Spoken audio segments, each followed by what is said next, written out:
this is basically how me and Peter met, essentially. Um, and my Kaonashi's playing, tons of kids going crazy, and then my band has to go on after because of all these van issues, and probably played literally the worst set ever. And Peter acknowledges it too. Like Horrible. It was horrible. And I moshed.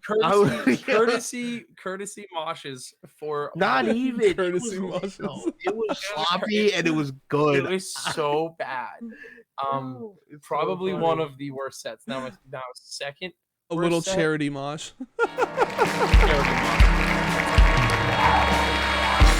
Welcome to the 73rd episode of the Cast That Ends Creation. I'm your host, Chris Deering, and I interview mathcore adjacent bands.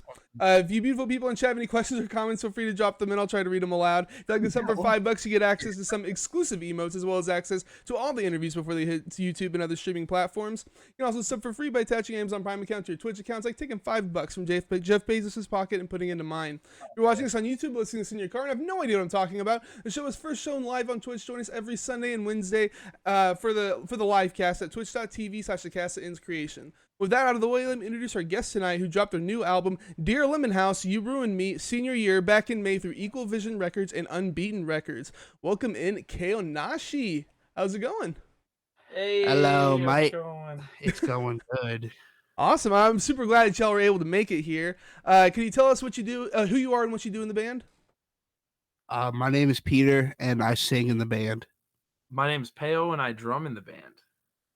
Alrighty. So did the name Kaonashi come from the character from Spirited Away? It did.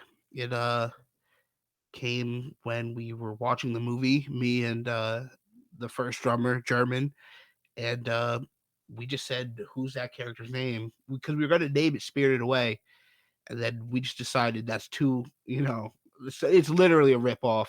So it's like, what's that character's name? Whatever his name is, that's it. That's the band name forever. And it was Kaonashi. So there's no deep meaning behind it at all. Well, why do y'all like Spirited Away so much? I just really liked Studio Ghibli movies at the time. Like when I was younger, just like Kiki's Delivery Service and shit like that. Why didn't y'all call it Kiki's Delivery Service? That's an excellent band name.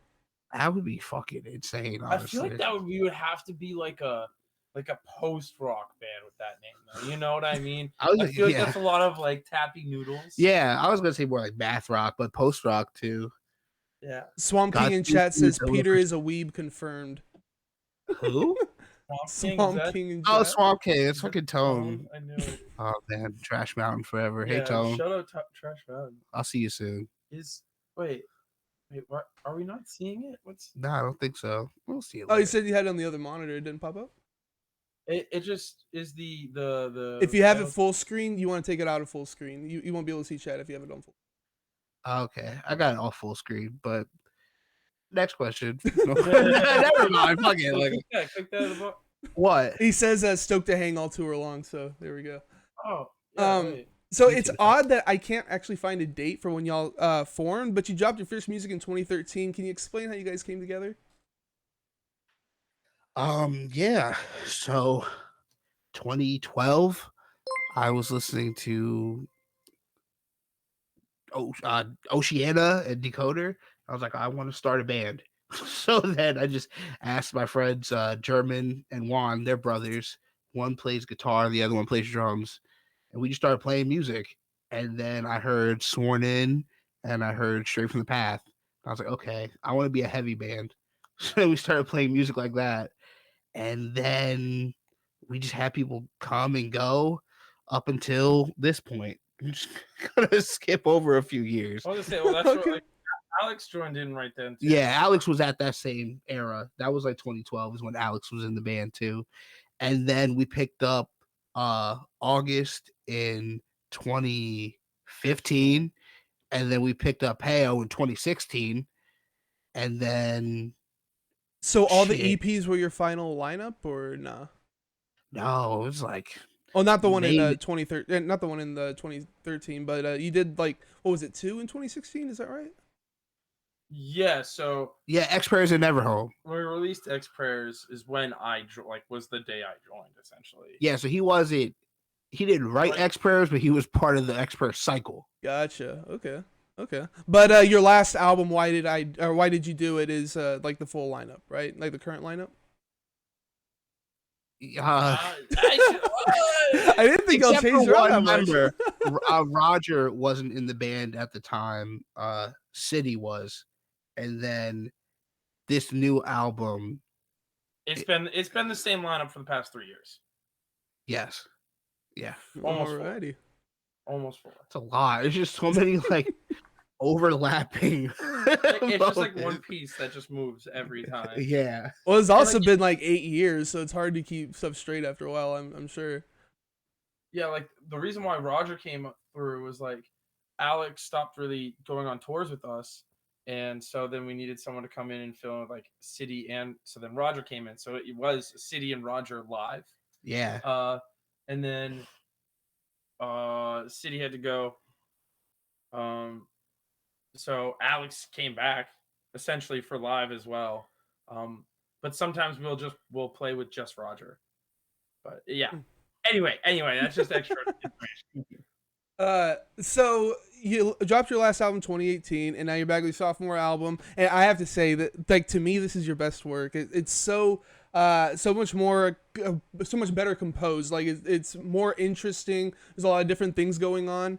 What would you say is different this time as opposed to your last album? Well, shit. First, thank you. Yeah, first of all, thank you very much. Was different. A lot. Everything. It's just like Right. trying to be a better musician and just looking at it almost like this is my one shot. If I don't make the best album I can, then I'm gonna plateau. Like I'm fucked. So that was really what was different this time around. I also think like just how we wrote it was different. Like all of everything prior really was written on a computer. Yeah. Besides a few things here and there, but everything was really written on a computer, and this one was all written together in the middle of nowhere, which was really cool. So you say written on a computer, so like one person was writing the whole thing basically, or? It was it would be like, okay, Alex has an idea. Alex brings it to August's house. August and Alex record it. They bring it to us on the computer, and then we come up with ideas and kind of like program our ideas on top of it. So it was like this weird layered thing. Whereas this album was, we're all in a room with our instruments in hand and writing. So it wasn't. I feel like that gave it such more of a Collaborative feeling. Yeah, exactly. Yeah, like it was more cohesive in the sense of like this elongated thing where I don't know, I feel like if we did that only in front of the computer, it would be kind of like 11 different songs rather than 11 different songs that go together. You know what I mean? Yeah. You know what I'm trying to say? I see what you're saying. To me, what seemed like the biggest change is that y'all have a bigger emphasis on clean choruses. Like it's been present in your sound, but now it seems like y'all are trying to shine a spotlight on it. Especially in "Evening of Moving Pictures" with Scooter Corkle, which is my favorite song because that chorus is just amazing. And by the way, who the heck is Scooter Corkle? Okay, so we were. It has to do with a lot. So a lot of the song titles have to do with a lot of subject matter of like certain person, I guess, which I should say. And so this person was showing us this movie that they worked on, and at the end of the movie, we were looking for their name in the credits, and we saw Scooter Corkle, and we are like, is that a real name? And the person was like, yeah, they're super nice and funny. So we're like, all right, that's what the demo title of the song is going to be. And so it had to, it turned out actually Scooter Corkle, the real Scooter Corkle, actually messaged us like 2 days after we released the song, and was like, is this titled after me? And yeah, anyway, super nice person. But yeah, that's the story behind that. The person I was talking about worked with Scooter Corkle on a movie, and just so happened I saw the name, and we named the demo track of Evening of Moving Pictures. And it's movies, right? Rush. Oh, Canada has something to do with it too. It's like Moving Pictures, the Rush album. Okay. There's so many layers to it. That's so Everything like the you rest do. of the album is like serious like song names, or at least they seem serious, and then you just throw this joke in there. It's pretty great actually. I like it. Absolutely. Runaway J is actually not a serious song title at all. That's I'm not awesome. going to explain it, but look it up. Look into Runaway J. Well, now you're gonna If you make me. fig- I gotta check it if you out. figure this out, message me and tell me where we got it from. Yeah. If you know where we got that from, drop it in the chat or whatever. Yeah. Because I'll give you $10 off Kaonashi merch. Dude, I was that's going a to give him a deal. tap. Oh, you're just gonna dab them up. That's it. Like, nice, bro. Dreg HC in the chat says GTA San Andreas. So is it from that? Jesus. Come on, that was fast. Yeah, yeah. damn. He's like, you gotta send him a $10 off code. Oh, brother. All right, I got you. Just X out the podcast. Just black screen. Oh my god, it's great. Where was I? So, are y'all gonna be emphasizing clean singing more in your sound, like incorporating it a lot more, like more than what you already have? Like going forward on newer material. Yeah. I don't know. Like, I don't want to just change, you know what I mean, and just be this singing band, but Well, I not like just singing, singing a but lot. like have it more incorporated. I think the answer is no and yes. Yeah, I hate to be like that, but it's like there's gonna be more singing, yeah, but there's also gonna be songs where I just don't want to sing at all. I just want to fully scream. So I just want to do everything we do, just raise all of it up. Just turn all the knobs to 11. Nice. So where there will be more singing, the next track it'll just be screaming. You know what I mean? So Yeah, to answer your question, yes, but we're not just gonna become like, I don't know. What's Fall Out Boy? I don't. But that's yeah, like, Uma Thurman, Fall Out Boy. Yeah, it you know, just, I just even though they're only singing, that was my first thought. Was like that's a perfect example. I was gonna say Periphery, but they still scream. What's a band that just sings now? It doesn't even scream. You know what I mean? I don't know, but yeah, I get you. Cricket Slam says that he loves your bong. That's oh really yeah, sick, yo, Cricket Kaonashi Slam. bong for life, bro. Yeah, you guys sell bongs. It's fucking crazy. Oh, I'm sorry. You had a different name for it. What was it? It was something vase, right? Beaker smoking vase. I like that. Yeah, smoking vape. Yeah. It's amazing. That's the feng shui of the room. Yeah. So talking about vocals, I'd say one of the defining things of your sound is your scream. Especially on this record, it's more. I think that the strangeness, I want to say, I guess, is more pronounced. Like when I first listened to it, I was like, "Whoa, what the heck?" Like, so are you trying to make your voice sound like that, like this, not high pitched but higher register kind of yell, essentially? Yes. Going into the album, I was listening to Cattle Decapitation a lot, and that one part in The Irony of Dying on Your Birthday by Census Fail, where he just screams really high. That part is so good. So it's like just I want to do that. So yeah, it was a conscious decision. It's like everything that I do, my characteristics, I just want to max them out. So it's like, okay, I'm the guy that screams high. I'm gonna scream as high as I fucking can. That's really how I looked at it. But also, nobody knows me for doing lows, so I'm gonna try that. Well, I think it works, man. Like, thank you. It's good at like separating yourself from the pack, and it sounds more emotional. It actually sounds like that probably hurts, like the way that you're doing your vocals. Is it mess up your throat? Didn't. No, it did not hurt. It was like just came naturally to me. It's like I just try to I don't ever want to try to think of the best way to phrase this. I like to do things that I know I can do. You know what I mean? Like stay in your lane kind of thing. I know some people are ambitious and it's like I'm just going to do something that, I can't do, but it's like I scream like this. I sound like this. So I'm just going to do it. Just do it better. You see what I'm saying? That's the way I look. Was there ever like a time when you were trying to do like the more traditional screaming vocals?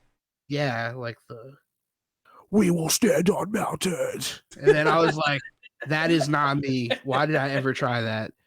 That shit is trash." I tried to sound just like Gene from Sword In.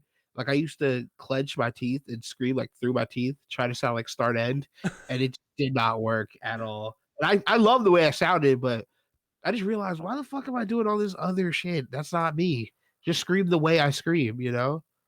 It's interesting that you say you're trying to sound like Sworn In, because that's like the immediate comparison that came to my mind when I listened to you. Was that That's you were fucking trying to sound awesome. like it maybe, but yeah. It's still embedded in there. I fucking love that EP. Cricket Slam says it always makes me think he's getting hurt. Yeah, your scream sounds very visceral. He also wants to know if you're drinking a PBR. Yes. No. Oh. Damn. So now I think it's safe to say that a lot of bands would say that you are influences on their sound. So what influences your sound? The Devil Wears Prada. Oh God, Returned Forever. Should we just keep going back Yeah, and let's go forth? back and forth. The College Dropout by Kanye West. Calculating Infinity by Dillinger Escape Plan. Dude, Periphery yes. 1. What did you say? What was that one? Periphery 1. Okay. I'll go with. I'm gonna bring it up from the last thing I did. Annihilator. I don't know what the album's called, but A Core and Some Seeds. Do you know Annihilator? Isn't that like a thrash band, or there's no way it is? Okay. No, not Annihilator. Sounds like... Annihil. Oh, yeah. Like Yes, dude. Of course I do. I listen to Mathcore. Fuck yeah, man. They're great. Annihilator, yeah. Or Feeding the Foxes. That's how I originally found him. I found him as Feeding the Foxes on MySpace. Nice, dude.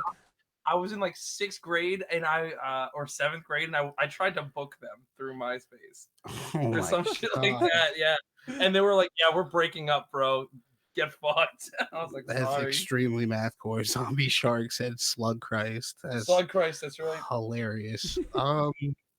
Fucking the number 12 looks like you. Dude, fuck yeah, man. I didn't know y'all had like this much like Mathcore influence in it. It's fucking sick, dude. Yeah, you are in the right place. Yeah. What's Second Stage Turbine Blade. Second Stage, fucking. I've never heard of that one before. I need to listen to that one. It's Coheed album. Coheed Cambria. Oh, okay. You know, I never actually listened to Coheed and Cambria. I'm probably gonna get a lot of flack for that, but I haven't. Listen to start at Second Stage. Just check it out. Like start and just like go for it. I'm writing it down right now. Amazing. That shit is just when you like once you hear it, there'll be a moment on that record where you're like, I fucking love this band. It might take a second, but then you're like, psych, this is the greatest band ever. Yeah. All right, last one. I mean, yeah, we can just keep going. Sirens and Sailors. What I don't know how to say it. I don't know fucking who. I mean, technically, not even at all, but that's what I've been listening to lately. So never mind. Pass. We're done. It's just so much. Just everything. So this album's actually the first time I really checked you guys out. I jammed it a bunch without reading the lyrics at first, and I could kind of get like an idea that this was like all connected and such, and like figured something about school, could figure out a couple of the lyrics, not the whole thing. Then I listened to your album while reading the lyrics, and my appreciation for y'all went from like an 8 to a 10. Like, it's amazing. The lyrics are so freaking good, dude. They might be the best ones I've ever read before. Like the lyrics, like so good. Like the story, it's so captivating. But it's kind of hard to tell if this is just a continuation from the last album or if this is like a reimagining of it, because the way that they end is kind of similar. I'm not 100% sure in the last album if Jamie was supposed to die in the last album, and then you're bringing her back up here. How does that work? So I'll clarify. The story is Dear Lemon House. That is like the base, you know what I mean, of everything. That's where you start. Why'd you do it are alternative endings to Jamie's story. You know what I mean? Oh, so we got a prequel going on here. Yeah. It's I wouldn't call it a prequel. It's more like alternative endings. You know what I mean? Like on the DVD, the extra DVD. Yeah, these are the things that could have happened. other endings, but Oh, so Lemon House are the other endings, and Why Did You Do It is like the main story. Reverse. Okay. So Lemon yeah, House it's a prequel then. If like How'd You Do It are alternate endings, right? I guess it would be a prequel technically. Yeah. the way I always phrased it was like I always just think of it as like a DVD, and it's like there's alternatives, or Like we gave you the bonus scenes first, mhm. and you didn't get to actually watch the movie. But the movie is out now on Equal Vision and Unbeaten Records. I didn't know y'all had a little movie. That's awesome, man. PJ Oh, no, Nines yeah. in the chat says, "Holy shit, man, my brain just exploded." But yeah, so you said it's not a movie, or what is it? Oh no, it was like an analogy, like a metaphor. Oh, okay, gotcha. Dude, it does feel like you're watching a movie. Like you paint the scene very, very well with your lyrics. I initially wanted to release this record as like Cricket Slams knows what's up. All I gotta say, real quick, Cricket Slams knows what's up. We wanted to release this record kind of like an HBO drama series, where it would be every Friday there would be a new video that added to the story, and that it would be the videos wouldn't be linear. You would have to put them in order. So we wanted people to like have to glue them, because like it would be like, I don't know, for example, Pale's giving away free game right now. Yeah, I'm cutting out the game. Never mind. I better not see nobody doing that. If you do that, I'm coming to your house, Silent Bob, Jay Silent Bob style, and beating your ass. That'd be really cool, man. Why didn't y'all do that? I don't know. I guess, well, to be honest, like a lot of COVID, like when it was time to do it, there was just so many COVID restrictions that people were like, "Oh, you're a random person." No. Like, yeah, I want to bring a group of people to this building. It's like, no, absolutely not. I would have thought that like the label wouldn't be on board with something like that, though. Don't they want like a month in between each single? Well, I don't know. We only released one. We always want to do things kind of I guess unorthodox. Mm-hmm. I'm not interested in like release a single, album comes out, release a single, and it's like this very stale. I get it that it works, like it's why if it's it's why people do it. Yeah, right. But I just want to do something different, because that's just the point. Yeah. I mean, honestly, that sounds like a really good idea. It could definitely get people engaged, like coming back to watch like a TV show or whatever. That sounds awesome. That's what I'm saying. Yeah. So if anyone wants to copy that, there's free game for y'all. Out when you hit millions, literally. So back to the lyrics. So Lemon House is a high school, right, that we're at? Because in song 2, it's titled "Fuck Temple University." So what's going on with that? I just wanted to like add a Philadelphia element to the record, and that was just a perfect opportunity to, because it's senior year, and that's something that's on seniors' minds. It's like college, you know what I mean? So I feel like every kid in Philly like goes to high school in Philly or whatever. It's like, oh, going to Temple. It's like, or Drexel, and it's like fucking corny. Fuck those colleges. And it's like, yo, you just like fuck college. Yeah. I mean, if you went to college, I guess, hey, you're probably doing better than I am. If you went to college, I'm not mad at you. I'm just saying, fuck college itself, not you. Yeah, especially with what Temple does, bro. Yeah. Maybe fucking North Philly up. Literally. Yeah, I didn't go to college. I don't want to pay like what $10,000 in student loan debt or whatever the fuck it is now. Dude, it's like $10,000 for 3 months. I'm like, yeah. It's terrible, dude. Jesus. Yeah. Terrible. PJ, that's the context. PJ Nines. I keep talking over you. What's up, man?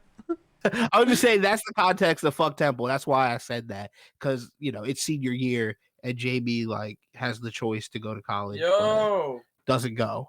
PJ Nines, good fucking. Yeah, it's literally the opposite. Yeah. Let me say what they said real quick. Bro, can I ask if Lemon House is based on Strawberry Mansion? They know the vibe. Yeah, that is literally it. Yep. It's supposed to, house, mansion, strawberry, lemon, like sour, sweet. Big, small, right? Okay. If you've never, do you know what Strawberry Mansion is? No. Strawberry Mansion High School is probably like one of the fucking craziest high schools I've ever seen in my life. Yeah. Like, that shit literally looks like a prison. Like, there's no windows. There's like some, but they're all fucking gated up and barred up. And like, that shit is just crazy. Yeah, right in North Philly. So that's another way that we Yeah. put, you know what I mean, just ourselves into the record. It's just like mentioning these things. Like there's other hints to Philadelphia on the record. Yeah. I was gonna say If there's anybody other knows like any more, put it in the chat if anyone knows any more hints about Philadelphia on the record. I know you mentioned a city in one of the songs, but I didn't write down what the city was or the song. But yeah, there's also a lot of other things. Like you talk about a big cherry Fanta and what was it, Lorna Shore in the first song? Like, dude, it's so sick. Like mentioning all these nostalgic things. Like it's a really good way of like I don't know, having people feel more connected to your music. Yeah, because if you're from like Philly, it's like, and you go to shows, you're bound to go to New Jersey. So I mentioned Lorna Shore in there, and also New Jersey on Scooter Corkle. Is that the one you're thinking of when I mentioned? No, you said a different. You said like I thought it was a city. Maybe it's not a city. I'm not from the area, so I'm not sure. I've just heard Okay. this term before. But anyway, can you briefly walk us through the story? Wow. Not like super in depth, but just like kind of main idea. Yeah. So it's the first day of senior year, starting on the song Taylor, and JB meets fucking Taylor Oxford, and they bond over music. And then Morgan, who is Jamie's bully, uh, takes his iPod. So then that's like before they even get off the bus, and Jamie's like, literally, fuck this year. I just want to get through it. So then that takes us to Fuck Temple. It's kind of a song just about, I'm gonna make it through this fucking year. That's really what it's about. So then I introduced the character Casey on the next track, Scooter Corkle, and it's just explaining the relationship between the two characters. Jamie has a crush on Casey, you know what I mean? Mm. And Casey kinda feels the same way towards Jamie. So then I start talking about the story starts to go down. This is such a spoiler. Like, I'm just telling the story. So then I take If it you to don't want to Marcus. spoil, it's all good, man. We can just move to something I'm else. totally fine. Do you mind? Okay. Because I like telling the story. If you're fine, yeah. Yeah. I mean, don't spoil everything. Don't give all the details. There's so many details that like. There's things I'm not gonna point out. So then Market Street, I explained the school shit, right? Now I'm explaining the at-home situation. Right. Just about Jamie's relationship with their parents and just bonding in Taylor as a friend. So then we go to Broad Street, which kind of just describes the family life even more, and just like it's bad. Even when Jamie's alone, you know what I mean? It's like bad, very isolated person. So that takes us to Counselors, where Jamie is confronted by the counselor, who's me, by the way. I don't know if people realize that. And Wait, really? I didn't notice that. Okay. yeah, what? Are you gonna give that part away? I feel like it's been out. It should be cleared by now. If people don't know, the purple tie, I say on the record. I noticed the purple tie bit. Yeah. Did you wear a purple tie at some point? Like I said, I just got into you guys like when the record came out. Yeah, if you watch the old video for Real Leather, I'm wearing, I say, big fat guy in a purple tie. That's me, because I'm wearing a purple tie. I'm the counselor. The counselor wears a purple tie. Yeah. So yeah, that's like that like there's a lot of like lore that you have to go back and like dig. Yeah, like Easter eggs and stuff like in this. Yeah, so you can tie things together. Like when we're hoping, if people like really dig the record, like, well, let me go check out their other stuff. And they go look at the other videos, and then they go look at the old promos. And like fucking JVT_abstract said, Voltage, why'd you do it release? I wore what I wore in the Real Leather video. I wore the black shirt and the purple tie. Dude, that's fucking sick, man. Excuse me. So then that takes the counselor's office, where the counselor, me, confronts Jamie and says, you have a fucking decision to make. What are you going to do? Are you going to like get through this year, or what's your decision? All right. So then the next is Runaway J, and that just really goes back to that's next, right? Yeah, but Yeah, after Yeah. Counselor's Runaway Yes, J, yes, it is. it just describes the fucking home life even more and just I feel feelings in general. Go ahead. I was gonna say that I feel like the title is perfect because it basically is lining up because after Runaway, then it's Recipe, Yeah, and so like Recipe is the running away, like so yeah. Recipe's like the decision. It's like, okay, I know what I'm gonna do.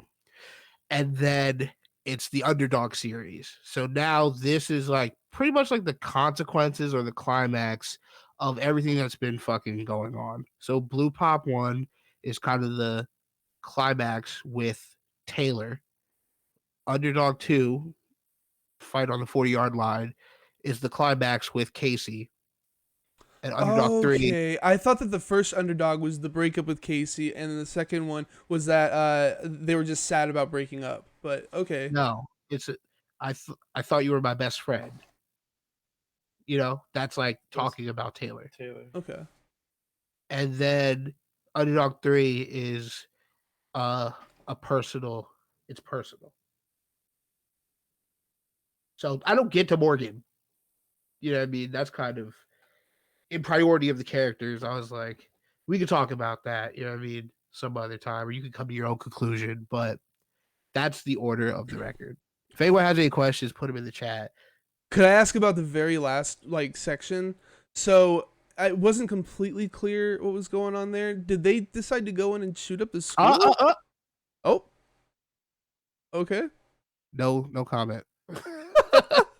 Okay, I'm not okay. giving nothing we're not doing away. no spoilers here on that one. Okay, Yeah. okay. You Sounds gotta good, sounds decide good. what We got it. happened. Okay. Yeah, no. Honestly, I was reading the lyrics so much. This is so good. It's just like a book, Thank man. you. So freaking good. I want to know what the people think. What do you think happened? I told you what I thought happened. Yeah, and I appreciate that because you actually. I'm glad you actually have an idea of what's going on. Some people don't even know there's a concept. Yo, that's like someone's like, wait, you're doing a concept record? I was like, It's like, dog, Ben what doing? more can I do? Like, I feel like I need to make a video where I break it down and just give it all away. Well, you put out one that was song by song breakdown, and I thought that y'all were gonna go through the storyline, but y'all weren't. And I was like, oh man, I got so many questions. But I'm glad that you went through it with me.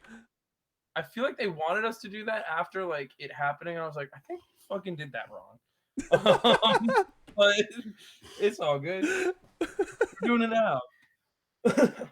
PJ9's kind of agrees with my assessment.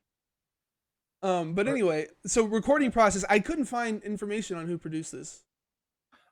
So it was a recording process. We recorded with Evan Sammons. Evan Sammons is the drummer of Last Chance to Reason. He's up in Belgrade, Maine. He records out of his house. That's a sick band. Yeah, sick band. Sick dude. Fuck. Where am I? So yeah, he recorded it. Do we tell even the backstory of the other stuff too? Okay, so we got it mixed and mastered by Jamie King. Which who did we recorded You'll Understand and Exit Part 3 from Why Did You Do It with Jamie King. And then we recorded the rest of the stuff with Evan and Jamie King mixed and mastered that one. So Jamie King mixed and mastered this record, but August started working at Timber Studios. Yeah. So August / Adam from Timber mixed and mastered this record. Yep. So not necessarily. I don't think there's not really a producer. I feel like that's just how we work. We don't really do we just Evan just lets us record. I feel like Evan record me doing my thing, and Evan is like, okay, that's word. And yeah. So you like to give it to a bunch of different people and get different input on things. Yeah. Well, yeah. We don't really. I don't know. We just record it and then that's it. It's literally it. We'll write it and then we keep it secret for super long. and then we record it. We send it. I guess now we would send it to EVR, and then that's it. That's all we've experienced. We only went and recorded once. Yeah. Well, we went 2 times because we had to go back because you were sick. Yes. But yeah, Peter got super sick of the first recording session, like so that we couldn't even like it was crazy. It was like the first. I swear it was the first COVID. Yeah. That shit was crazy. But like no one, I mean, we all ended up getting sick, but like way later. Yeah, nobody like immediately caught COVID, but So did y'all have this finish at the beginning of last year then? We recorded. It was recorded instrumentally in 2019. Jeez, okay. Yeah, I think it was vocally done by January. shit, man.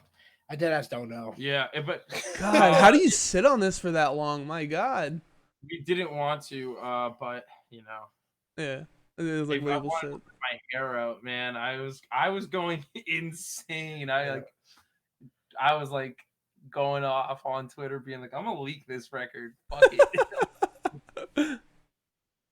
Real quick, Margaret's TV, thanks for subbing, and Paterano, thank you for sub as well. But yeah, like that would suck to have to sit on this for over a year. Like that's crazy.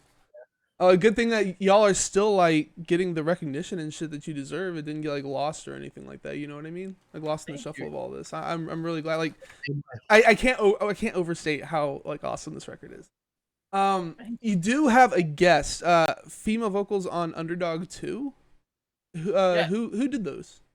That is August, our bassist's sister, Grace. Oh, okay. Grace Axton. She also did vocals, like backup vocals for us on the bonus tracks of Why Did You Do It? For what is it? Hexes on High School Girls. Mm-hmm. She was also on that track as well. Yeah, I don't know. I wrote Underdog 2, and Alex recorded it, and as soon as it was done, I was like, yo, we need to get Grace for backups, like immediately. Yeah. I think it ties in the whole story idea together, you know what I mean? Yeah. Like it's like one of those Days. No, it's not. I was thinking Duet. Yes, like those like 70s 80s duets where they're like finishing each other's sentences, but I thought you were gonna do it. I was like, oh wow, are we doing that right now? No, it's Limp Bizkit break stuff. Okay, it's just Limp word. Bizkit. So does she make her own music, or is this like all that she does? I think she does. I to be honest, I'm not sure. She's just really I think she was like 17 or 16 when she did that. I have no idea. Yeah, I think she was like 15 when she recorded the Hexes thing for us. Or no, or is it she was 16? I can't remember. I don't know. She just got out of high school. I think she's making music. Big old album cover. I definitely forgot to bring this in. Anyway, so your artwork, is this you in the picture? Reader? No, that is Alfredo. He's the actor who played Jamie in the Scooter video. Oh, okay. I do like the blue hoodie. Like it's a really good touch. When I was reading the lyrics, I was like, "Oh my god, that's the blue hoodie. It's so sick." Oh yeah. But yeah. So, what is this supposed to represent exactly? Because I don't think he ever did self-harm to himself, did he? You know what? I want to know what people think. I don't want to give it away, the meaning of it. This is what I don't want to. I want to know what people think about it. August did not take the photo. JVT_abstract. Mike Elliott did. From New Jersey. Shout out, Mike. Shout out Transcend. Oh, that's John Disca. Just give it away, Peter. Come on. No. You know, Toad. Of Come on, course. Peter. Yeah. Come on, Peter. Come on. Yeah. No. So you did an incredible music video also that I'm super afraid to play on here because I think I'm gonna get DMCA'd if I did. But whose idea was the video? Ours, yeah. We were going to August house to get something. I forget. I think it was symbols or some shit like that. And I was just like, fuck, man, we need to think of this music video. I was like, I don't know. What if we just, and we just, me and Pao just went back and forth before we even got to the house. We were like, all right, yeah, let's just do that. Literally, that's how the concept was created. That's how like the music or ideas from us were created. We're just like, fuck, we gotta do this. What if we just do this? Oh fuck, what are we gonna do? Well, it kind of seems what if we, and then just come up with an idea. It seems like it doesn't follow the story though. Like I didn't think that they were like that insane, right? It follows. Actually, yeah, Jamie is like that. Yeah, Jamie is actually nuts, but it actually follows the last record. So Morgan, like if that's like the story of Morgan essentially on Why'd You Do It? Okay. So why not just do the story from here? See, I was trying to, but you know, I guess things don't work out the way you want them sometimes. Okay. Trust me, I had a whole treatment for 11 music videos. But yeah, so we were just trying to figure out, like, okay, how do we kind of bring the old people up to speed to the new stuff, and then vice versa, bring the new people up to speed with the old stuff. Essentially, like kind of setting the idea and the tone, like, because like you know, you watch the music video, yeah, like, and then listen to the record, you get to hear all the like character descriptors, you know what I mean? Like the clothing, like right away in the first track, you like, if you watch the music video, then you'll be like, oh, the red flannel. The red flannel. Like before you tell what's going on, you gotta know who's going through it. You know what I mean? So it's like you gotta give the setting before you explain the story. That's how I felt about it. Yeah, exactly. Okay, well, dude, it's an awesome music video. Like, I didn't see all that coming. Like, I thought he was really just kicking the janitor's ass or whatever, and the other guy's ass, and then it turns out he's the one getting his ass kicked. Really good, really good twist. I honestly don't see it. But at the end of it, you say it's in loving memory of Nicholas Thomas, Andrew Monroe, and Aviana Kavanagh. Who are these people? If you don't want to say, it's all good. No, I don't mind. Real close friends of ours that have passed. Like Andrew Monroe was my friend from Westchester, and like I knew his sister, and we just went to shows together, and I was just like my little bro. You know what I mean?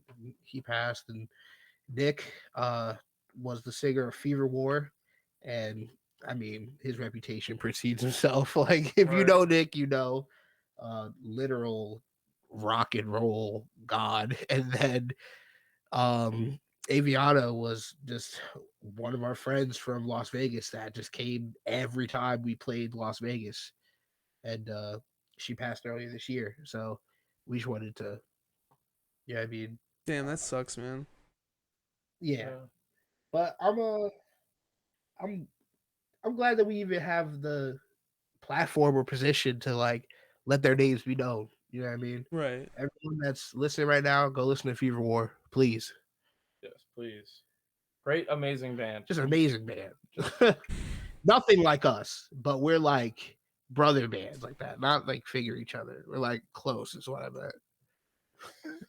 Is that what that was like? I mean, my first thought was like the figure track. That's okay. I just wanted to clarify for anybody. Like this. Doom Girl in chat says, I have a question. When I bought my first KO shirt, it came with an Airheads and page ripped from a random manga. What was this? What was that about? I still haven't found out what manga it's from. It's from Fruits Basket. There's no meaning. It just looks cool. Is it from y'all were sending out Airheads? Yeah, it was, yeah. We sent out candy, you know. Right now we're sending out lemon heads. Yes, because Lemon House. Nice. In case that over anyone's head. Yeah. Why lemons?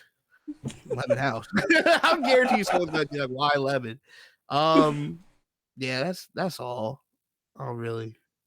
So I got a random question that I ask everybody. How do you dress your hot dogs?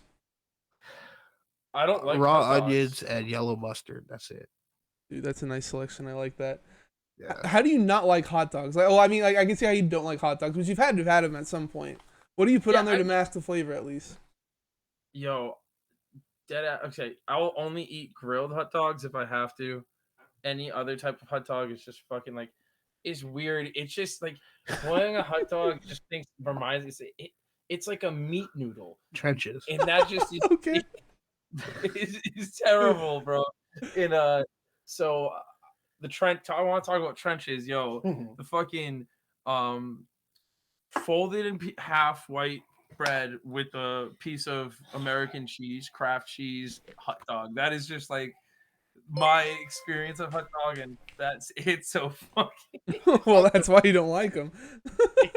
Yeah, that's hell. You need to get like a fucking But I just, man, I can't. 100% beef glizzy on a brioche bun. A brioche? Boy. Dang, man, that's living the high Yo, life right there, man. Yeah, with Dijon mustard, No, gold see, flakes, and caviar. That shit is fire. what? PJ, I guess we're talking about food now. PJ9 is asking, more pressing question. What do you put on them cheesesteaks? What's the best place in Philly? Okay. I don't know best place in Philly, but the only way to get a cheesesteak is you gotta get extra cheese, extra mayo with the onions, fried onions. If you got jalapenos and bacon, bro, if you're trying to really Yeah. throw it up, but like that's like the go-to for me. Extra mayo, extra cheese, fried onions. And I mean, same thing as him, but ketchup too. Oh, ooh. I'm not really good with ketchup. Shit's Yeah, too sweet no for ketchup. me, man. I don't like ketchup, but I don't fuck with mustard either. What's Everyone wants to know what you do with your food now. What do you put on your wings? how do you dress? What do you mean? How do you dress your wings? Yeah, Yo, it's a weird way to ask that. tie, bro. Yeah, suit and tie. Suit and tie, baby. With a suit and tie. No, blue cheese. Ranch. Okay. Flip the okay. table. Yeah. So I lost myself in the notes. So this is your second album on Equal Vision. How did you guys hook up with them? Wait, it's our first. So it's our first record on Equal Vision. Is it? Oh, okay. Well, Equal Vision has all your music videos from your last album on their YouTube channel, so I thought that meant that y'all released it through them. Oh wait, well, okay, no, okay, that's like 5-year plan. Yeah, 5-year and coffee. So no, okay, so Okay. we released "Why'd You Do It" ourselves in 2018. White Claw. Wait, White Claw, Truly's White Claw. Sorry. We released "Why'd You Do It" in 2018, and then Buddy from Unbeaten approached us about doing vinyl and / signing, and we were like, nah, Equal Vision or nothing. So then Dan came out and saw us when we played with I set my friends on fire in Syracuse, and worst show. That probably goes up there for one of the worst shows, but not the worst show. And Dan was like, "Okay, I'll see you next time." And Silent Planet hit us up and was like, "Hey, y'all want to play this show in Albany?" And it just so happened we hit up Dan. We're like, "Hey, we're gonna do this show," and they're like, "Come on by." We played the show. Yeah. We yeah, and that was it. Then we played the show. Dan said, "Hey, you want to sign to Equal Vision?" We're like, "All right, let's talk about it." You know what's funny? I wasn't even around for that part. I don't know what I was doing. Like the Albany show when Dan was like, "Do you want to sign to this label?" I don't know what was going on. I was looking for you because I was like, Dan's trying to say bye. What an important moment, right? And I don't know where I was. I was looking. Oh no, you were at the merch table. Yeah. And I was like, Dan, and you were like, go say bye to him. I was like, okay. But so that's how it happened. So really you were saying Equal Vision or nothing. Like, did y'all even consider other labels? No. I mean, why is Equal Vision so important? Like, maybe I'm never going to get signed. Maybe I should just settle and sign for another label. But I was like, nah, let's really sign to who we want to. It's so special because they put out Fear Before to me. That's why. And Circus Survive. Oh yeah, Coheed and Cambria, Pierce the Veil. What else? Chodos. Chiodos. I mean, Sky's Airplane. Yeah, I mean, they've It was done, just, like, my favorite label, it's bro. a- Like, Yeah. it's just who else did they put? Like, We Came as Romans, Glass Cloud, like Texas in July.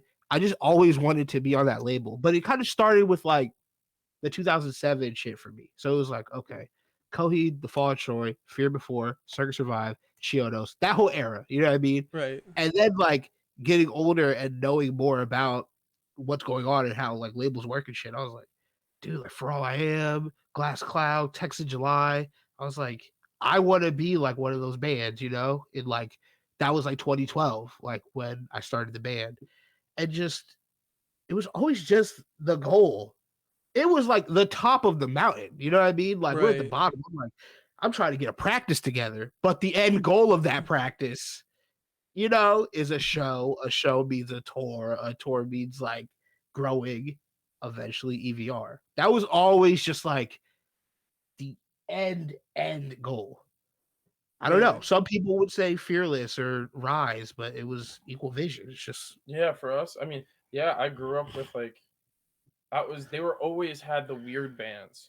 yeah. And like, like Fall of Troy, man. Like it was just like I felt like that was like, okay, I know I like weird ass music. I don't know any other like label. Like I knew like, the like cuz I don't know about you, but I would study the back of the like who plays in this band. Oh, for Yeah. sure. Like where did this get printed? Where this and that? When did it come out? So like, Relapse was that should have been Like we appreciate other labels. Like Relapse has its own story and like aura to it for me. You know, even Rise. I would have loved to be like a Rise band, but EVR was always just better because it was the weird one to it me. was just Right. the weird. Oh my god. I mean, Relapse Records is pretty fucking weird too, but yeah, I see what you're saying. It is. Yeah, I feel like it makes sense. Eagle Vision makes so much sense for us. With just like I feel like they know what we need to do. I guess Yeah.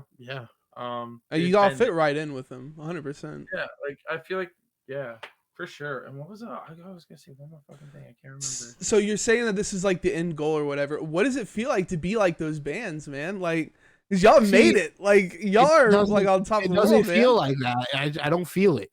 I don't feel it I at feel like- all. I think it's because like I don't feel it yet because I feel gratitude. I'm grateful for everything that's going on, but I don't feel like I'm in a big band. right. I think it's just because we signed, we announced our signing, and then we did this tour that was like the last 10. It wasn't like this super big tour or anything, and then we got to do these awesome shows, and then COVID hit. So it was like, and then we didn't release the record, and so it's been this like drag. So I'm like, I feel like once we get on this Hail the Sun tour, like once, Like first show, imagine Oh, you they're go to gonna be eat Hell's insane. Kitchen and you get like your appetizer, and then you wait 2 years for your entree. It's like literally that is. I just leave at that point, go to another restaurant, man. I don't know. No, I can't don't leave. know. Can't leave.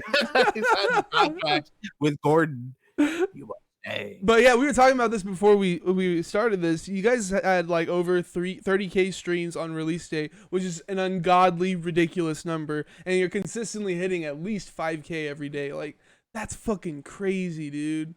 Like should like I just don't even know how to like react to that, man. Like I don't even want to be looking at the numbers. I guess I should. I just thank you to everybody who's listening. Yeah, literally, it's I don't- crazy. Like, I try not to look at the numbers. You know what I mean? Like, I don't know. I don't know. I feel like I when feel y'all like get out there and start touring, like your shows are gonna be off the hook, and y'all are gonna like finally experience like how big you've actually gotten. That might be. See, that's also like we haven't played a fucking show. You know what I mean? Kodak Black. I hope so. I hope so. But I also am like, I guess like, because if I start looking at the numbers, I'll start looking at other people's numbers, and then I'm just like, I don't want to do that. I feel like I just need to like practice a lot. Yeah, just stay in my own lane and make sure I'm the best that I can be. You know what I mean? I really need to practice. Well, speaking about getting ready for shows, what was your best show? It was December 2018 at Voltage Lounge with the Acacia Strain. Yo, okay, I don't know why you say that because That was I was like literally at my physical worst. I don't know what, like, I have no idea what was going on with me, but I know I was like some sort of crazy sick or something. Like, I had to go to like the hospital and type shit. Like, Jesus. few days later, yeah, they still didn't really figure it out. I don't know. My body kind of like my organs suck essentially, and yo, I was in pain playing that set. Like my insides hurt. Yeah. And Peter's like, that was the best show we've ever played. I'm like, how? I'm not gonna hold you. I think it was just the best show I ever played Yeah. because I just there's so I many remember you factors told me like I tried my best. And I was like, because the Acacia Strain was playing and just Vincent Bennett was in the building. I was like, I need to play the best set of my life because I was like, that's like the GOAT. And I was on stage with the fucking cranberry vodka in the Wawa bottle. I fucking stage dived. I was talking shit. I was like, that is the best set I have ever played. What about you? my best set was definitely I want to say it was, what is it, August 16th. It was one of my best sets, August 16th, Detroit, Michigan. Oh, Sanctuary was like the best. Yeah, for the same kind of reason as me. For the same reason, I'll drop that as like, so Francis Mark from Bottom to Ashes was at the show. So I was like, I need to play the absolute best set. Yeah. I need to fucking play right now. Like everything needs to be perfect. And I was like, I feel like I whooped its ass. I know for a fact that night I did not make a single mistake, which is rare. You know, I usually, I'll be straight up here. Like I usually fuck up at least once a night. Oh, I think everybody does. Like, you have to, right? Yeah, you have to. Like, I feel like, I don't know. There's a lot of pressure out there on musicians that it's like you have to. I gotta be perfect. Instagram perfect. Look at me, get this perfect. I hate that. Instagram perfect. It stresses me out. Like, it makes me fucking like gaslight myself every day. But yeah, I think that was the best set I've probably ever played. Or damn, no, that might have been. Oh no, fucking Voltage of Fall of Troy. That was definitely, that was crazy. That shit was bonkers, bro. I think that was the best I played. So I was like, fuck, I gotta play tonight. Yeah. I think it's crazy that y'all both came in with like exact dates. Like, y'all are fucking prepared. Oh, dude, I mean, like, it was so important. Those moments are so, yeah, exactly. Like the Acacia Strain. That band is so good. And I'm just like, I'm playing a show with them. Just like, yo. If I tour with the Acacia Strain, I'll probably play perfect every night. Yeah. Like, I have to be the best performer. Like, from Mom to Ashes, if you played with them, you would probably play perfect. Literally, I would be like, shit, I'll play their songs perfectly too. Yeah. Holy shit, like, oh So Alice Moonlight in the chat says that she spun your album like 70 times all the way through, and her favorite show was Buffalo. And there was a dude in an Aquaman costume that smacked her so hard. I don't know if you know anything about the guy in the Aquaman costume. I don't know about the Aquaman costume. Yeah, but, Casa, Buffalo. Oh well, hell yeah, Alice Moonlight. I'm so glad. Downswing, yo. Was that the last? Wait, that was the one. Fucking at Gasa. But Downswing, that was. Yeah, we were on tour with Downswing. Wait, where are you talking about? Tone said it right there. Knock loose. Oh no! I'm talking about this one, the Downswing campaign. Someone said that it was December 4th, 2018. Mm-hmm. I don't know, or maybe that's a different show. Because I was gonna say, wait a minute, might be. Because I think that was 2020. Downswing and Kaonashi was 2020, like right before everything hit. Yeah. First Unitarian 10-2 is gonna be the best cow show ever, though. That's a fact. No choice. Got no choice but to make it perfect. So what was your worst show? Fucking Yo, he's oh got god, I the just already know it was like March, I think, of 2013. It was Kublai Khan, Barrier, and Colossus at Planet Trog in Whitehall, PA. And I don't want to take up too much of this great podcast with a bad story, but our drummer wasn't there. It was me, the bassist, and the guitarist, and we tried to make the drums on FL in the parking lot. It didn't work. I screamed over just guitars and bass, and some girl was like, "You fucking suck!" Screamed it. Scott Pilgrim screamed it, and it was just the worst show that could have happened, really. That sucks. Oh my god, that's like the worst one Kublai I've Khan heard. was so good. This was like before Artery. This was like when they were like this underground band. I love Kublai Khan. But what was your worst show? with us. Yeah. You looked at me and I think I know exactly which one you're gonna say. I'm kind of like dumbfounded because I'm still thinking about that show. Like, yo, so how I joined the band because I didn't think that they were gonna let me in the band, and I was like, man, I've played some bad show. Okay, yeah, because my old band is that the one? Is it the show that we played together? But Yeah, with my that's old band. exactly what I was thinking. Yeah, okay, that might be it. So, actually, but so I've got two. So there's two. Okay. So my old band, shout out Tom Stone, booked my band from New Hampshire because I'm from Massachusetts. Play this band from New Hampshire. Yeah. With Kaonashi in Philly at Voltage Lounge. Van yada yada. This is basically how me and Peter met, essentially.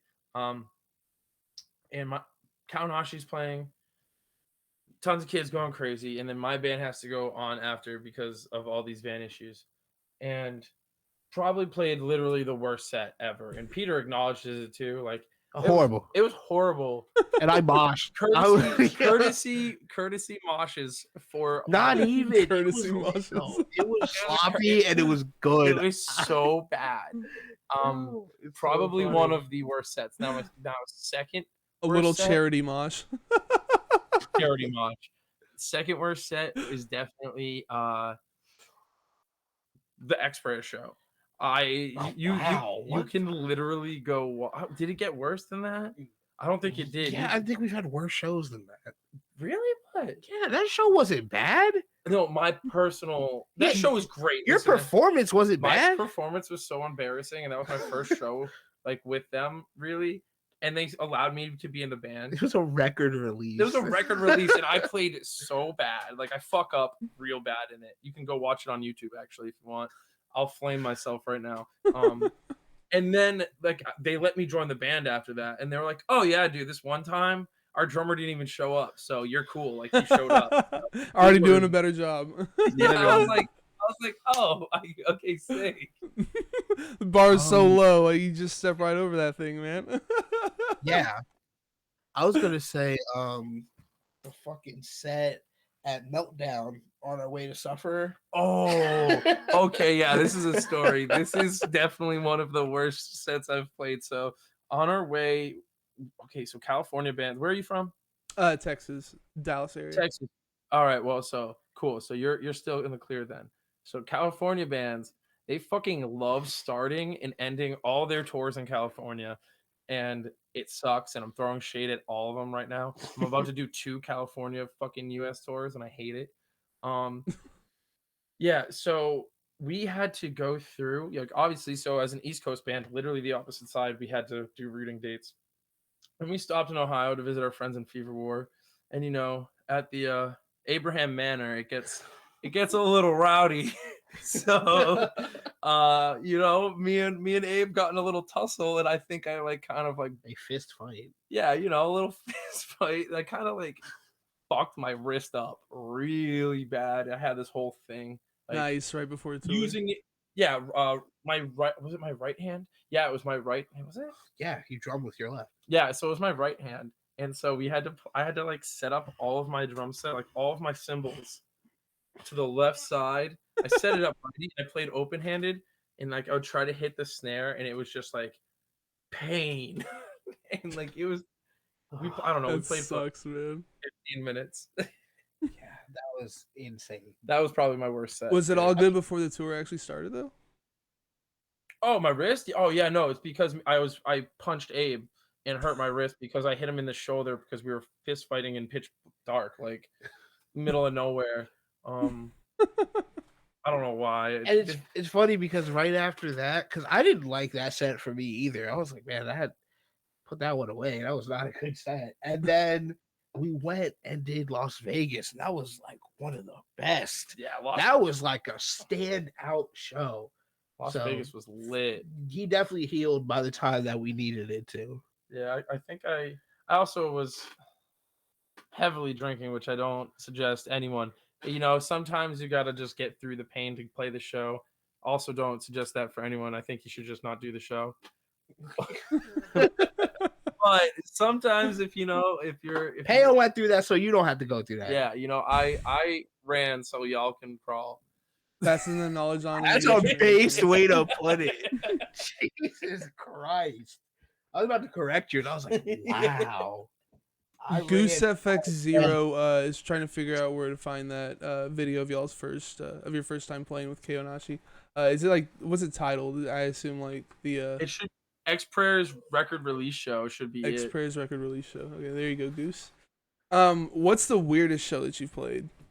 Like, we've had bands play in like elementary schools and like ice cream parlors and shit like that. It's a time between Berea and Louisville. Literally, which Kentucky. Louisville? Like the Libby Sue's birthday bash. Oh wow! Yes, it is a tie between those It's two both shows. Kentucky. Jesus Christ! Wow. Okay, I want to give it up to Libby Sue's just to. Yeah. Okay, so Nothing tops that. Okay. Wait, I already forget. Oh, you're Texas. Okay, so yeah, you don't really know shit. I don't know. Maybe you do know shit about snow, but Oh, a little bit. a little bit. Now you do, right? Yeah, I was gonna say this winter kind of started teaching us a few things. I'm sorry. I'm such a piece of shit. No, you're good, man. You're good. I honestly didn't affect me at all. Okay, good. So, we were on tour with Fever War, and we were supposed to play Spinelli's, right? Yeah. Awesome spot to play in Louisville, and there was like a little bit of snow, so everyone was freaking out. It was like a dusting, bro, and I was pissed. So everyone freaked out and was like, so everything shut down, and I don't know how we got this connection, but Facebook events. oh my fucking god, yeah. Yeah. So we used to, when shows would drop, we would just go through Facebook events in the area because they would let you do that, and just try to find shows to jump on. Like, this looks like a metal show, so we found like the craziest. That's a really good idea. It works, you know, something, at least you get something out of it. Right. We ended up playing this person's birthday party. 2 touring bands with rigs and trailers. Like, hey, can we play your birthday? And like, we didn't know Libby Sue, so we show up to a bar, and there was like a DJ, and this dude, I don't even know how to explain him. It was just like he's like a Kentucky Fabio almost. This guy was like, he would introduce the bands before they went on. There was this band, I don't know what they were called, but they were just like the physical embodiment of like DeviantArt.com. Yo, yeah, like, dude, they covered The End of Heartache. Yes, they did. And killed it. I was like, oh my God, this is amazing. We're just drinking pictures of Miller Lite. And I remember right before the riser, the drum riser. Yo, yeah. so like there was like the stage, and then there was like this 3-tier drum riser, and you had to set your shit all the way at the top. It was like, it was like so much smoke machine for this tiny little bar, yeah, bro. It like fogged out. I wish there's pictures of it somewhere. Yeah. And I have the event page somewhere still. But I remember I set up the merch table at someone's birthday party. I set up a merch table, and we had a shirt with Cardi B on it. And the like Kentucky Fabio DJ walked up to me. He was like, "Hey, so who's that on the shirt?" I was like, "Oh, Cardi B." "Who's that?" "Oh, it's a stripper from the Bronx." And then he used that as an intro. Like, we were all set up, and he took the mic from me. He was like, I don't know how he segued it. He just went from that fact I told him about the shirt to these boys are from Philly. Give it up for Kaonashi. And it's like Libby Sue, the bartender, Fever War, and like no one else clapped. And they were just like, okay, let's start. Like, and I'm just like going hard at this birthday party. It was like so weird. And it turns out Libby Sue likes post-hardcore. She didn't mention it until the end of the night. She listens to like Emery. You know what I mean? Like bands like that. Like actual, And so like, she enjoyed it. Shit. Yeah. Yeah, no. I was like, you know Drop Dead Gorgeous? I was like, I'm so surprised of all the birthday parties we could have played. Like Libby Sue like still like likes our Facebook posts every now and again. Yeah, shout out Libby Sue. Shout out Libby Sue. Like, yo, after the show, we all just like got wicked drunk together and just did karaoke In like the storage room. Yeah, it's so crazy. It's like not even in the bar with the nice stage or anything. It's like, yeah, we're gonna go over to Next door. next door, which is just literally The door. the door, and it was just like a storage hut. And like With the this- exit was like at the back of this room, so like you could feel the draft, and there were just a bunch of folded chairs, like just set up as if there's supposed to be an audience for karaoke. So we're just standing on this riser, not a stage, but a riser. Just a bunch of folding chairs just sitting there. Literally, A draft coming in, and me and fucking Jeff from Fever War were just singing. Rio. Was it Rio or Hungry Like the Wolf? We were singing Duran Duran. Yeah, you were singing Rio. Rio, and it was amazing. And we all fucking like literally 10 of us get on that little stage and fucking did Take on Me. It was a fucking trip. And no one else was there besides like Libby Sue and her friends. It was like weird, but in a good way. Like I enjoyed it. Yeah. Yeah. That actually Trying to- sounds awesome. I'm not gonna lie. Weird in a bad way type. I mean, I wish that was my birthday. I feel like that if like my birthday, like some fucking touring band just showed up, I'd be like, this fucking rules. yeah. Like, but weird do you want a weird in a bad way? Sure. We can give you a weird in the like what I mean, Woodbridge, Virginia. the house? Yeah, like that first tour. That one's okay. When I got Or I mean, even fucking. I was thinking Brunswick, Georgia. Yeah, Brunswick, Georgia. Brunswick, Georgia, but I mean Woodbridge, Virginia is definitely fucking weird and crazy. Yo, oh god, now we're getting Yakima wasn't no, it was kind of bad. That was sketchy. I fuck with Yakima. I fucked with it, but Now, Brunswick takes it. That's like really, there was nothing What was good. Brunswick. Oh yeah. Yeah. Brunswick is just like bad. It's just bad. We played a fucking motorcycle club. Trigger warnings. Played a motorcycle club. What? Yeah. Trigger warnings. There was I can imagine. homophobia in there. There was fucking racism in there. Bad vibes. I was just like, dog, this is Oh yeah, you say motorcycle bar and Like, just doesn't sound like it's gonna be great. yeah, it was. I was wearing a Sade shirt, and literally I'll paraphrase it nicely. The bartender basically goes, as soon as we walk in, what are you, gay? And I was just like, oh. Jesus Christ! All I right. came in there with the fucking short shorts, Marilyn Manson shirt, painted nails. They were black skin. I mean, they were not feeling me. They were not stoked, bro. There's a skeleton hanging from a noose in front of a Confederate flag. Like as soon as you walk in, and there was like a knight in armor and shit too. I was like, oh, we're in like extra racism. But then Extra at the racist. same time, there were kids there in like Fit for a King shirts and like Devil's Prada shirts, just like, hey, you guys were great. Like, so just not even thinking about what's around them. I'm just like, get out of here. One. But we're like, I'm just trying to have this conversation with this kid. Like, yeah, I love Era. And the whole time I'm just like, we gotta get the fuck out of here. And then didn't something happen with the van outside? Yo, oh my god. So first of all, the dumbest thing ever, the lights didn't work and we couldn't figure out why. And turns out it was just like a 37-cent fix that we ended up fixing after tour. So we tried like almost all night to fix it. So we were stuck there. We were like, all right, we need to get the fuck. Yeah, cops came or some shit. So everyone had to get the fuck out of there. The biker bar? Yeah. Why Dude, did cops come? I don't know. I can't. some shit got crazy. Because right? the amount of racism just off the chart, like the alerts they the just cops. the racism level was just They wanted to join in.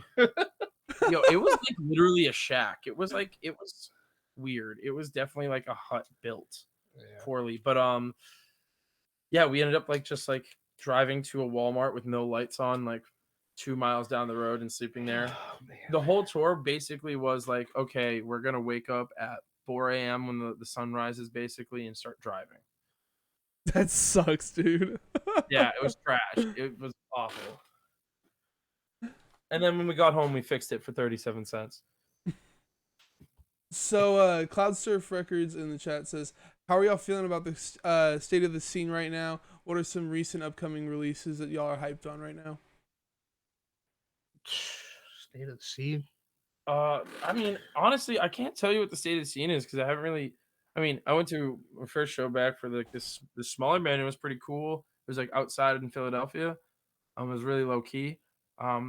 I'm not really sure what the scene is like. Like I know fucking LA is going crazy right now. They're kicking ass. I wish we could do the same over here, but I don't know. I feel like no one's taking the charge to do that over here. So shit, I want to, but you know how people are. Yeah, absolutely. I don't know. State of the scene.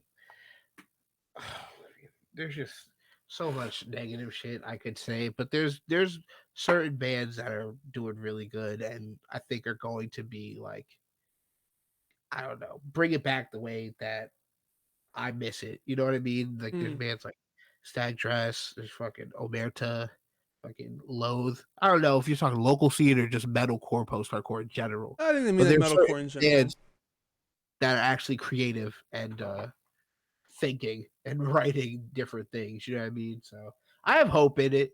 I want to be the ones that make it better, though. I want Kaonashi to be that band. Alrighty. What would you say your album of the year was? Either for last year up to this point this year. Wait, last year or this year? Oh, shit. Yeah, whichever one you better with.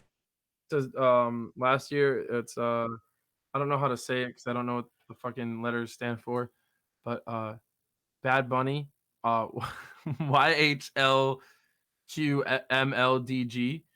That record is fucking insane. Like, and I know that is not the answer people are thinking, but that's my answer. I would say for last year, Dead Kids R.I.P. City by Soft Kill. And then for this year, Crack Therapy by RXK Nephew. That's honestly my favorite from this year. Not really no metalcore. I'm trying to think of a metalcore band that really did it this year. I don't know. There's a couple good post-hardcore ones. Did y'all check out Suffocate for fuck's sake? No. Wait, what? Oh, dude, Suffocate for fuck's sake is like well, so they're not as like hardcore and stuff as you guys are. They're not about like moshing and shit like that. But the way they present their lyrics and like how it's a story and stuff, it's very similar to what y'all are doing, like lyric wise. You should check them out. Sick. Suffocate for fuck's sake. Yeah, they're. I believe they're from Denmark. They're really fucking good. It's really good. I actually interviewed them not too long ago. Are they on Spotify? Oh yeah. They're actually pretty big. They're a pretty big band. I'm surprised you haven't heard the name actually. Word. But anyway, you guys got some merch. You got some interesting merch. Like we said before, you sell bongs. You sell rolling papers, or as you call it, creative enhancers. You also sell this thing called a mood mat. What the heck's a mood mat?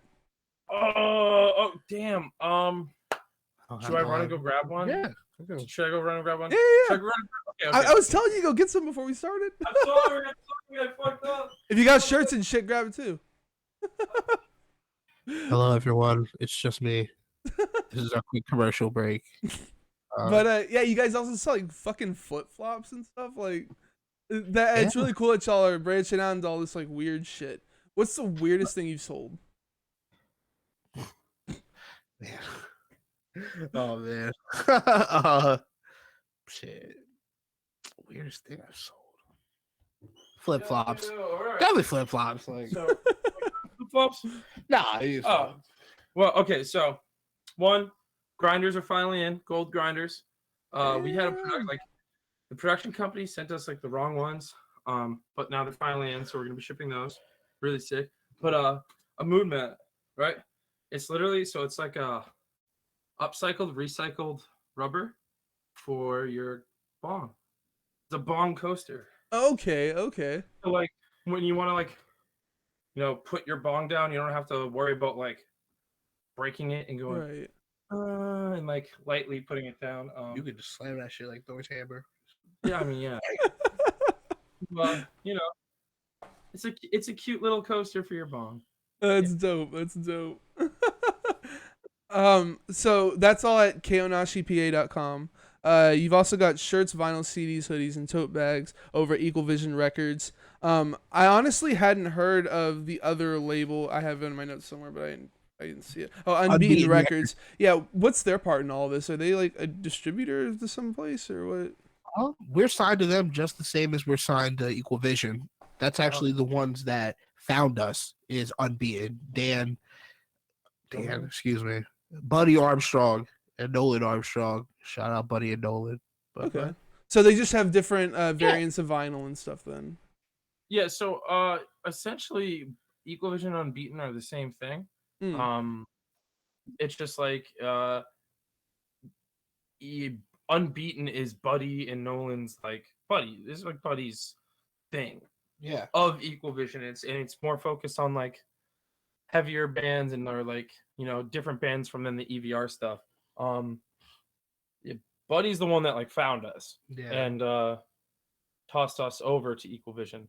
Okay. But yeah, they have a exclusive variant, which you should definitely buy if you're here. You should buy that. There's only like 40 of the Casey one left too. So grape soda, grape and cocoa butter. That's the color of the variant. In case you don't know what I'm talking about. Okay. Shout out to Greg from Goose FX Zero's asking, do you guys know when to expect vinyl to go out or come in / exist? I do not. I believe vinyl is coming out in August. I believe it. The website says August 11th is when they ship. Nice. Alrighty. Well, that's about all I had to talk about. Unless there's something else I wanted to bring up. Well, we got the Hail the Sun tour. Oh, hell yeah. I totally forgot about that. Yeah. And we got dates announced and stuff, right? Like the whole thing. It's like up on your Facebook or something. All announced. I believe it starts September 14th at Chain Reaction. Yeah. And we're going all over the country. So please go get a ticket then. Or, I mean, I'm going on tour with Thomas Arack prior to that. I want to plug that shit. Yeah. I'm filling in for Thomas Arack for his solo stuff. I have no idea who that is. Guitarist of Fall of Troy. Oh, okay. Yeah, I'm filling in for drums for him with Strawberry Girls and stuff like that. A Marionette Andres. That's happened too. Fucking come hang out and kick it with me, please. Wish I could make the Hail of the Sun. You should, bro. What? Come on now. Yeah. Also, Dolly Thunder Concept is sick. If you like that band, listen to Humanity's Last Breath. Good jet. Good thought. Furnace Fest is happening. That is. I don't know nothing about that. We're not playing. I wish we could be on Furnace Fest. That should be cool. But what else do we have? I don't know. Listen to the record. Yeah, please listen to the album. Take care of your friends. Start a band.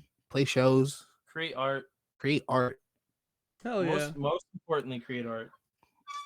You guys are awesome.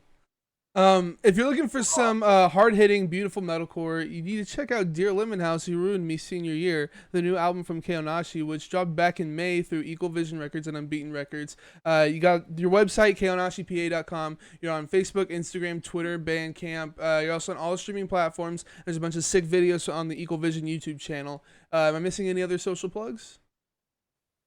I think that's all, man. Alrighty. As for me, drop my channel, follow so you always know when I go live. You can also sub to get access to the interviews before they hit YouTube and streaming services, as well as some exclusive emotes. You can also sub for free by attaching Amazon Prime account to your Twitch account. Find me on Facebook, Instagram, Twitter, and YouTube. YouTube folks, if you like the video, please drop a like, click the notification, and don't forget to subscribe.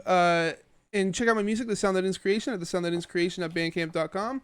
I'm taking the 4th off. It's been impossible to find a band, and I don't think anyone's going to show up anyway because it's the 4th of July. So my next guest is New Jersey-based metalcore band Dreg. Join us next Wednesday, the 7th at 7 p.m. Central for the live cast. Shout out, Cam. You know Dreg then? Yeah. Hell yeah. They're fucking great. They just put out an EP. They did? That's actually really good. That's awesome that you know who they are. I kind of think they're in chat too. There's a Dreg HC in chat, so yeah, I think that's probably them. But anyways, thanks for being here, guys. Hope you had a good time. Thank you for having us. I had a great time. Dude, definitely. And thank you guys for watching and listening.